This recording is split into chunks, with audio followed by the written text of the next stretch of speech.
Telugu young directors ఛానల్కి స్వాగతం సుస్వాగతం. స్క్రీన్ ప్లే టిప్స్ని నేర్చుకుంటూ ఉన్నాం మన ఎపిసోడ్లో, రకరకాల ఎపిసోడ్లో. ఈరోజు కూడా ఒక కొత్త అంశాన్ని గురించి ఇంతకు ముందు కూడా 2-3 సార్లు మనం చెప్పుకున్నాం. కానీ ఇది ఇప్పుడు రిలీజ్ అయినటువంటి కొత్త సినిమాల్లో వచ్చినటువంటి ప్రాబ్లమ్స్. అంటే మనం ఈ మధ్యన ఒక పెద్ద సినిమా చూసాం. అంటే పెద్ద సినిమా అంటే పెద్ద బడ్జెట్ సినిమా కాదు, ఒక్కడు లాంటి చిత్రంతో సంచలనం సృష్టించినటువంటి, ఇండస్ట్రీ హిట్ ఇచ్చినటువంటి గుణశేఖర్ తన సొంత ప్రొడక్షన్లో ఒక సినిమా చేశాడు. ఆ సినిమాని యుఫోరియా. ఆ యుఫోరియా మీద మనం ఒక రివ్యూ కూడా చేసాం, చూశారు కూడా. దానిలో ఒక మిత్రుడి మధ్య కనపడి అసలు ప్రాబ్లం ఏంటి గురు అన్నాడు. ఆ ప్రాబ్లం ఏంటంటే థర్డ్ యాక్ట్. ఈ థర్డ్ యాక్ట్ గురించి Hollywood American screen writer and director Billy Wilder ఒక మాట అంటారు. ఏమంటారంటే, if you have a problem with the third act, the real problem is in the first act. అది ఆయన అన్నమాట. థర్డ్ యాక్ట్ ఎందుకు అంటున్నానంటే, కథ ఎలా ముగించాలో మనకి చెప్పేది ఫస్ట్ యాక్టే. కథ ముగింపు సరిగ్గా లేదు. కథ ముగింపు సరిగ్గా లేకపోతే ప్రేక్షకుల్ని ఆకట్టుకోదు. అరే ఏం కథ మొదలెట్టాడరా, ఏం కథ చెప్తున్నాడరా అనిపిస్తూ ఉంటుంది. ఇది ప్రాబ్లమేటిక్గా. అంటే ఎత్తుకున్న కథ ఒకటి, మధ్యలో నడిపించింది ఒకటి, చివరికి చెప్పింది ఒకటి. ఇలా రకరకాల ప్రాబ్లమ్స్ వస్తూ ఉంటాయి. దీన్ని థర్డ్ యాక్ట్లో ప్రాబ్లం ఎందుకు వస్తుంది, అసలు ఫస్ట్ యాక్ట్లో ఏముంది అనేటువంటి ఒక చిన్న అంశాన్ని మనం తెలుసుకున్నట్టయితే, ఫస్ట్ యాక్ట్ యొక్క కూర్పు అంటే మొట్టమొదటి హాఫ్ అన్ అవర్ కూర్పు అనేది సినిమాకి ఎంత ఇంపార్టెంటో మనకు అర్థమవుతుంది.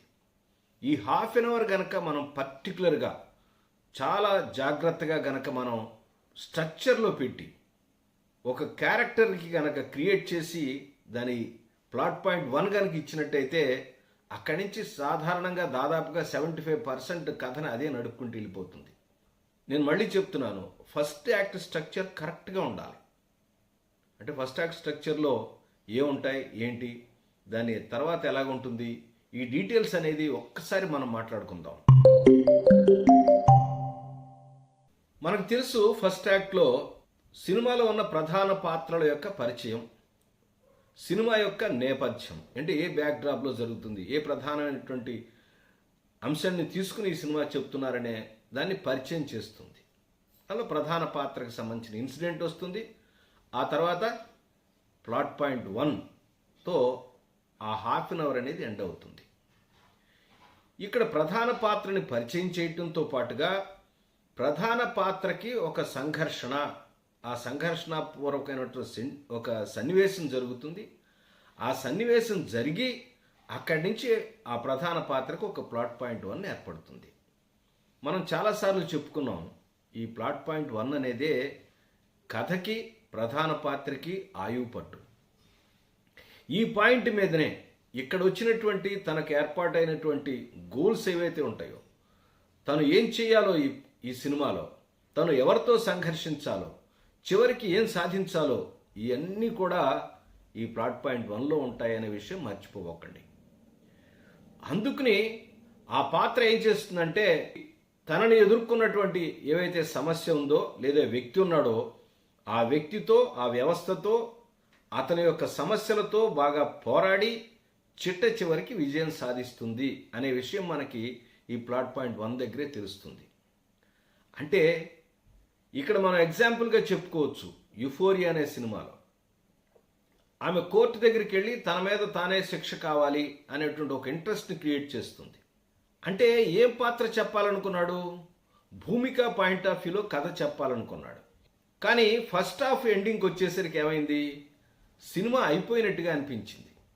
ఎందుకని, చెప్పాలనుకున్న పాయింట్ ఆఫ్ వ్యూలో, ఏది భూమిక క్యారెక్టర్ పాయింట్ ఆఫ్ వ్యూలో ఈ కథ తీసుకున్నప్పుడు, కొడుకు తన యొక్క ఫ్రెండ్స్తో ఒక అమ్మాయిని బలవంతంగా పార్టీకి వచ్చినప్పుడు రేప్ చేసి తనని అవమానిస్తారు. ఆ అమ్మాయి కేసు పెడుతుంది. ఆ అమ్మాయి మైనర్ కాబట్టి ఒక పెద్ద కేసు అవుతుంది. అది కనుక సినిమాలో కదా, ఈమెమని అడుగుతోంది, నా పెంపకంలో తప్పు ఉంది కాబట్టి నన్ను శిక్షించండి అని అంటోంది.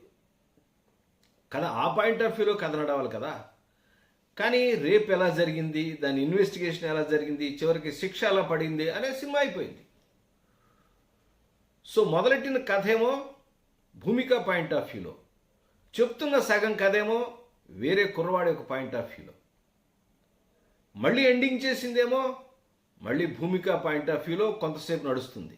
మళ్ళీ చివరికి వచ్చేసరికి మళ్ళీ కుర్రవాడు పరివర్తన చెందినట్టుగా అనిపిస్తుంటుంది. అంటే ప్రాబ్లం ఎక్కడొచ్చింది? బిగినింగ్లోనే. అంటే ఎవరి పాయింట్ ఆఫ్ వ్యూలో తీసుకోవాలి?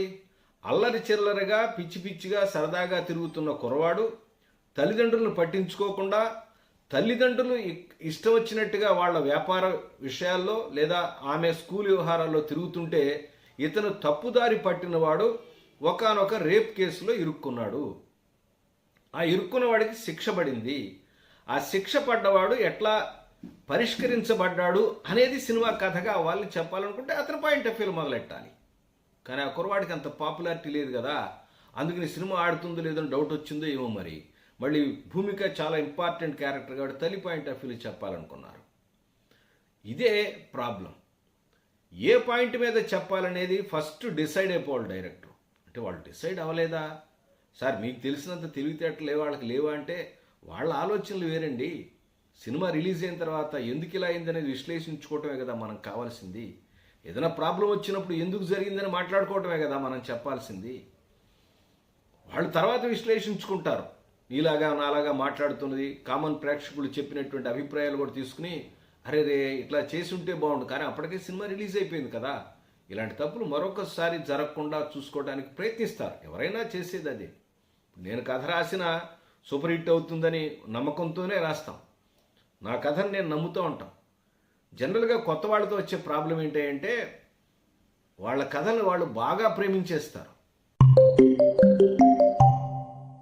అంటే ఏ పాత్రతో మనం సినిమా ప్రారంభించాం, ఆ పాత్రకి సమస్య ఏమిటి, ఆ సమస్య మీద అతన్ని ఎలా పరిష్కరించింది అనే విషయం రావాలి. మధ్యలో చాలా విషయాలు ఎపిసోడిక్గా రావటం వల్ల బోర్ అనిపించింది. అందుకనే థర్డ్ యాక్ట్లో కన్ఫ్యూజన్ వస్తుంది. అంటే పరివర్తన చెందిన కుర్రవాణ్ణి చూపించాలా, పనిష్మెంట్ తీసుకుందామని వచ్చినట్టు అమ్మాయి చూపించాలి.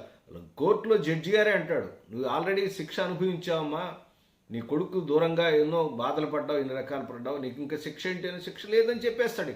ఇంకా పాత్రకు చేసేది ఏముంది? ఇలా అసంపూర్తిగా యాక్ట్ 1 అనేది పర్టికులర్గా ఒక గోల్ని, ఒక పర్టికులర్ క్యారెక్టర్ని సరిగ్గా మనం ప్లాన్ చేయకపోవటం వల్లనే ఇలా సినిమాలు మనకి అనుకున్న ఫలితం సాధించట్లేదనే విషయం మనం తెలుసుకోవాలి. సింపుల్ మ్యాటర్ ఇది. మనం కథ సెలెక్ట్ చేసుకున్నప్పుడే ఏ పాత్రని ప్రధాన పాత్రగా చెప్పాలి. మిగతా అన్ని బోల్డ్ ఉంటాయి. మిగతా పాత్రలు ఇంపార్టెంట్ కాదా? వాటికి గోల్స్ ఉండవా? వాటికి సంఘర్షణ ఉండదా? వాటికి రకరకాల సీన్స్ ఉండవా? ఇవన్నీ కాదండి.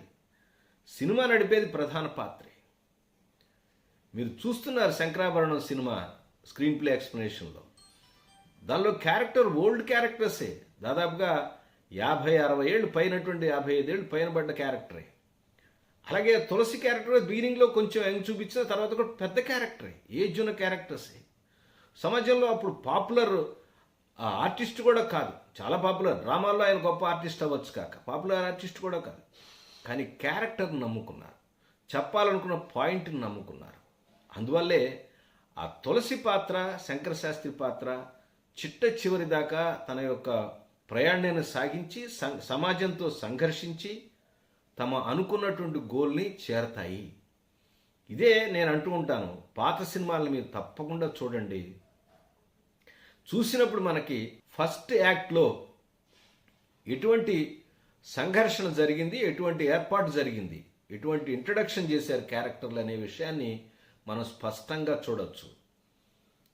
అందుకనే చెప్పాను బిల్లీ వైల్డర్ది థర్డ్ యాక్ట్లో ప్రాబ్లం ఉందంటే యాక్ట్ 1లోనే. ఫస్ట్ యాక్ట్ 1లోనే చెప్తుంది తులసి క్యారెక్టర్ శంకరాభరణంలో ఏమని, దుష్ట సర్పంగా వచ్చినటువంటి నాలో వచ్చినటువంటి పిండం అనేది పిల్లవాడిగా మారిన తర్వాత శంకరుడు లాంటి మీకు ఆభరణంగా చేస్తాను, శంకర శాస్త్రికి ఆభరణంగా చేస్తానంటుంది. అదే కదా ఆ పాత్ర చేసే పని. ఆయనకి శిష్యుడిగా చేసి ఆయన సంగీతానికి వారసుడిగా చేస్తుంది. ఆ తర్వాత అక్కడే అద్భుతమైనటువంటి స్క్రీన్ ప్లే.